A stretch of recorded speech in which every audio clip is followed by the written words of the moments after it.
Welcome to my challenge angel Priya. তো তোমরা সবাই কেমন আছো? আশা করি খুব ভালো আছো, আর আমিও খুব ভালো আছি। তো গাইস, এখন বাজে হচ্ছে 2টা।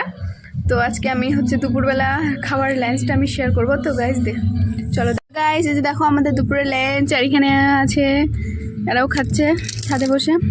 এটা হচ্ছে বেগুন ভাজা, এটা হচ্ছে গাজর আলু ভাজা, আর একটু পুড়ে পুড়ে গেছে। আর এটা ভাত, এটা হচ্ছে টমেটো চাটনি, আর এটা পাঁপড় ভাজা, আর এটা হচ্ছে ফুলকপি আলু আর মাছ দিয়ে তরকারি, বাটা মাছ দিয়ে। তো গাইস, আমি এখন খাবো। Let's start. তো আমি এটা সাইডে রেখে দিই এখন। তো আমি আগে খাবো হচ্ছে পাঁপড়।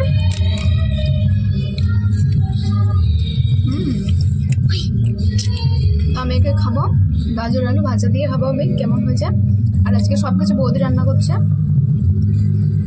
তো খেয়ে দেখি গাইস কেমন।